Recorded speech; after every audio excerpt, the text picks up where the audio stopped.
Hello there and welcome to Network Africa on Channels Television with me, Cynthia Are. It's the first Monday in the month of September, and to mark that, President Buhari is in Ghana for a one-day visit.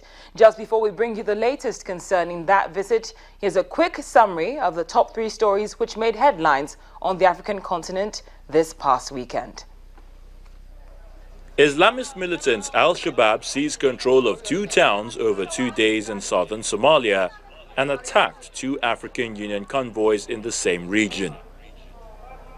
Both captured towns were en route towards Indian Ocean ports south of the capital Mogadishu and came after Al-Shabaab fighters attacked an AU base in the same area on September the 1st. However, the death toll had not been determined. This is the aftermath of Hurricane Fred, which lashed the West African island of Cape Verde on Monday night, that's August the 31st, 614 miles across the sea in Senegal. The edge of the storm was hitting the coast, causing severe damage to homes and boats. Buildings all along the beach in Bagni, about 15 kilometers from the capital Dakar, were demolished and residents were left homeless. Finally, with the escalation in the migrant crisis, Pope Francis has called on every European parish and religious community to each take in 1 refugee family in a gesture of solidarity. He said this would start in the tiny Vatican state where he lives. Pope Francis has several times appealed to the international community to do more for the refugees, but this was the first time he urged concrete action from the Church itself.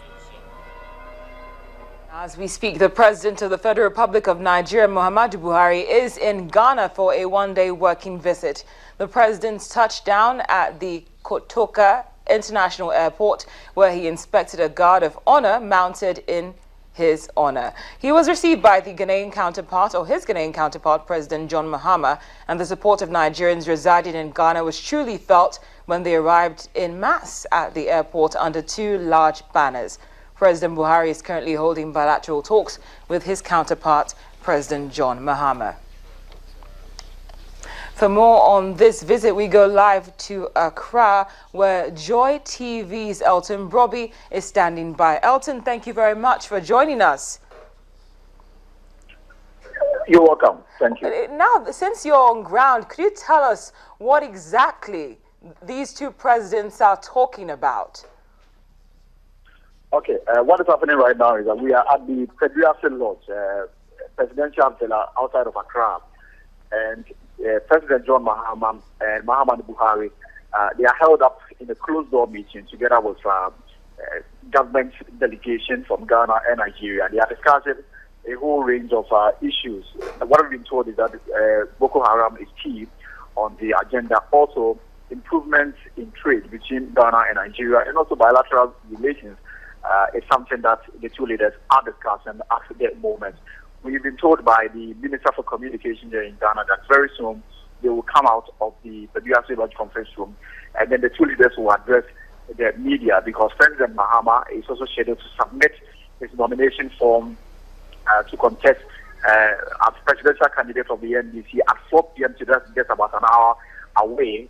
The communication minister tells us that in the next 15 minutes, both leaders, Buhari and Mahama, will come out of the conference and then address us. But what we've been told is that Boko Haram is key on the agenda, improvements in trade between Ghana and Nigeria, and also overall bilateral relations is something that the 2 leaders are discussing. Also, the opposition party in Ghana, I have been told, they've also, I'm talking about the MPP, they've petitioned President Buhari to look into their case. Now, they are alleging that the current voters register to be used in the 2015 elections is bloated.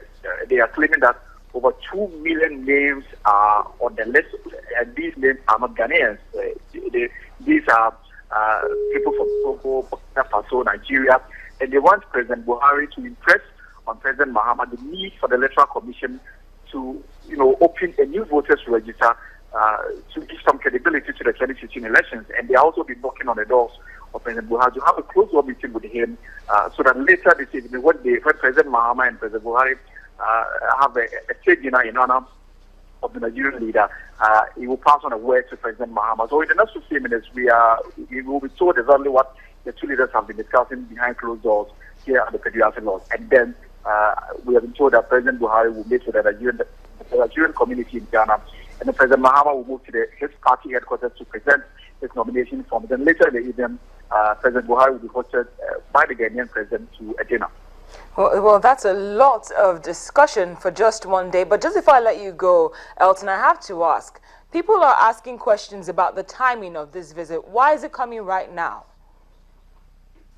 It is very interesting, but unfortunately, a response to this particular question has yet to come out. But what we've been told is that President Buhari took office, some few months ago. Yes. And Nigeria being the biggest economy in Africa at the moment, it would just be proper for him to cement relationships with neighboring countries, and Ghana be, a brother of Nigeria, as it's been told over and over.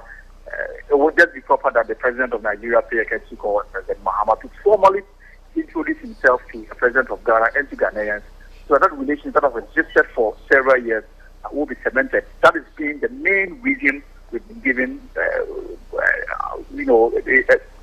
behind this particular visit by the communication minister of Ghana. But hopefully, when the two leaders address the media, you have more details for us. Opportunity to put forth some questions, and those are some of the issues that we'll be finding out. And we'll definitely be reaching out to you for whatever response you get. But for now, Elton, thank you so much for giving us the latest. Thank you very much. We've been speaking with Elton Brobby, who is with Joy TV in Accra. Still to come on Network Africa. Chad's ex-leader, Hissène Habre, is forced into court by 4 security officers wearing ski masks. He resists. A few supporters try to intervene, but they are arrested.